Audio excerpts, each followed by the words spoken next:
Go to getamazonnow.com and give a gift card. Welcome to Black and White Recovery. Your hosts have been associated with recovery programs for over 50 years. This show is not associated or related to any 12-step program. The advice is strictly to be taken as advice, or it may be used for drinking games. Always consult with your sponsor, attorney, doctor, or anyone with more common sense other than Lee. Black White Recovery. Print the questions. I'm Ian. That's Lee. I'm Ian. I know. But I don't think anybody who's listening actually knows, unless they're listening in the area. So Ian was telling us that he's going... So plug the other podcast. Real Deal Recovery. You know, my friend has a recovery show that I actually started for him, and he's never had me on since I started the podcast with him. Sounds like you got a little bit of a resentment there. Not at all. Technically, it's still my show. That's the way I will always see it. Doesn't sound like a resentment. It sounds like an ego trip. There's a huge difference. So what will the topic be while you're on this podcast? Not resentment. And by the way, go listen to Recovery 101. Bruce and Shelley and Mark, they do a great job. It's been on the air forever. Somewhere in the deep dark archives, I think you can find some of the crazy stuff that I wrote. I was more into heavily scripting and entertainment.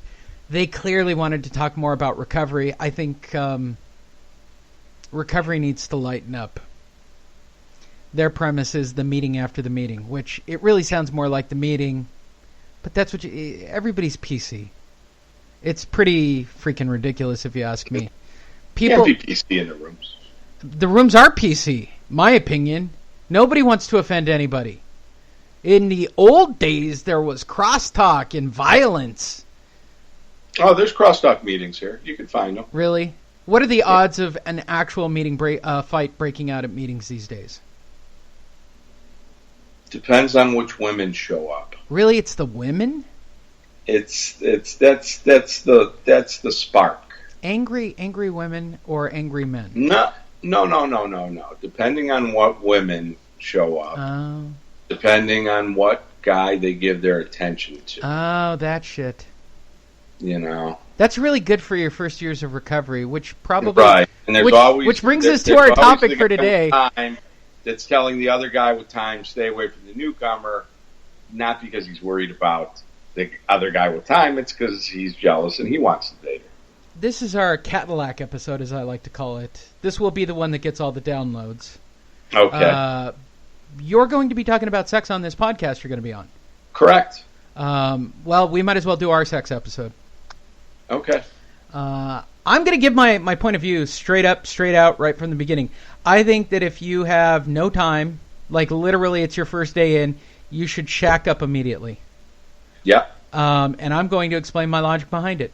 If you are chasing after a piece of tail, like a ruthless madman, this is just male to female. I can't speak for women. I am not a woman, nor have I ever sponsored a woman, for that matter. I've only sponsored men when I did sponsor before they all started to commit suicide. I don't believe it's because of me, but let's just say it's an awfully horrible coincidence when it happens repeatedly. Yeah.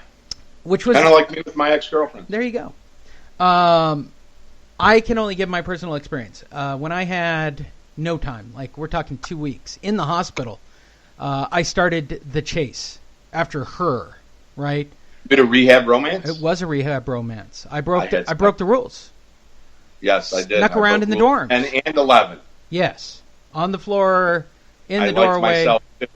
Skeet. Yes. Yeah, I liked myself. Well, I just got out of several weeks in jail. I had to take care of myself. Of course. Couldn't do it in front of all the guys in prison. No. Well, yeah, you could have. It would have just... Yeah, that wasn't that was not my... Yeah, that was not my primary purpose there. Okay, so this podcast you're doing about sex, I'm just interested what their angle is. I think when we talk recovery, the only time we talk about sex is don't do it for the first year. Don't get involved for the first... keep it thick in your pants. You gotta slap that guy. Please just slap him. Yeah, well, and generally it's some old guy who hasn't gotten his dick up in a quarter century who makes that comment. At least that's my experience. The person who makes that comment, in my experience, is someone who doesn't like sex. Or someone that doesn't want the competition in the room. Okay, same difference. Same difference. Okay. I'm willing to discuss that. But the reality is this. You've taken away drugs and alcohol from me. Right. Okay, now I got French toast. Sometimes satisfying. Sometimes not, right? Pizza. Right. Pizza makes the list. That's an emotional filler. And then... Toast today? Yes, I did. By the way, and I'm doing them from least important to important. So in third place would be French toast. Second place for escapism for me these days would be a pizza. And then up at the top, not even close to the other two, down the street, it's already run the marathon and got over the finish line, is sex. You forgot the casino. Yeah. Okay, that's fair. But I've kind of taken an edge off of that, and you know me because I'm kind of Rain Man-ish when it comes to gambling.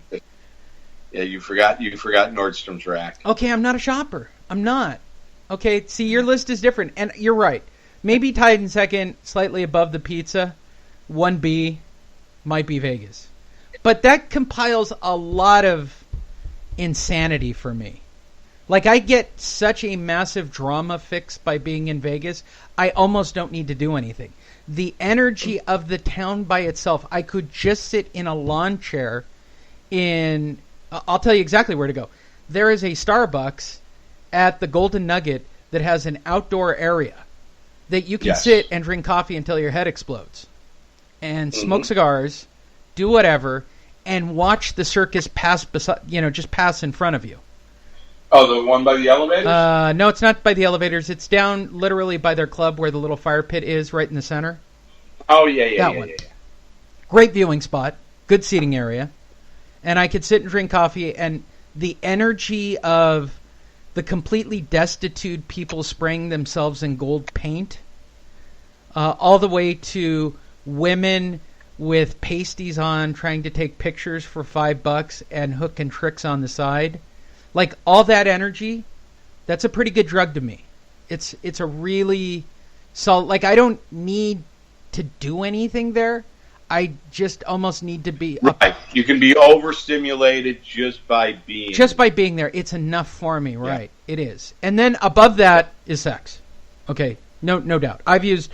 Sex might be the greatest of all time. It is. It just is. There's a reason I did it when I only had 4.5 seconds sober. There's a reason why I chased it for the first year of my recovery. It's the reason why I recommend to everybody in early recovery, don't buy into that bullshit. Go chase after her, because you sure as hell won't think about drinking or using, as you're worried about her or who she's sleeping with if she's not sleeping with you. Correct. It will give you plenty to think about. I agree with that. And I think for some, there's movies and binge watching TV. I would like to get into binge. As I get older, I'm trying desperately hard to binge watch. Stimulate much. I tried to watch season 1 of The Sopranos at once, and I just couldn't do it. Now, here's the part that kills me. If I do any one of these to any excess, I have technically relapsed, correct? Yes. Yeah, see, you knew eventually I was going to get the answer I wanted out of this. Well, it depends. It actually, to me, I think it depends which fellowship you're in. If it's a 12-step if it's got a 12-step program, it should all be fairly unilateral, right? Absolutely, but it didn't turn out that way. As Disney would put it, isn't it called synergy? That's why alcoholics are dying of heroin overdoses. Right, but they only got sober so that they wouldn't drink. They were just... Yeah, but they didn't drink, right. So, yeah. And as I've always said, I have yet to meet a recreational meth user. I haven't met the guy that's been able to successfully pull that off. And I've dated some sex addicts. More than once. And that's a very spooky little... So have they. It's a spooky road. That's a very weird, spooky little road. By the way, I'm not recommending that for anybody. You probably need 10 years sober to buckle up for that ride. That's some pretty heady shit. Yeah, I think with all that, you just have to keep the consequences to a minimum. That's a fair statement. Keep it wrapped, no babies. Why is it that sex is such a taboo, and why does it cause everybody to fucking lose their panties constantly? Like, I don't know, because it doesn't. It affects the dynamic of meetings. It affects the dynamics of relationships. Like, let's say that here's a common example that I'm sure that happens in your meetings. He and she dated, he and she were together, he and she might have even had a child. He and she broke up through the course of sobriety. She is now dating a different him, and he has to go to a different meeting. Like, nobody can hold their shit together. Like, wouldn't the environment create an honest and, like, some kind of weird... Shouldn't it be like a family? Like, yeah, bad shit's going to happen, but we can work through it? Yeah. But it's not.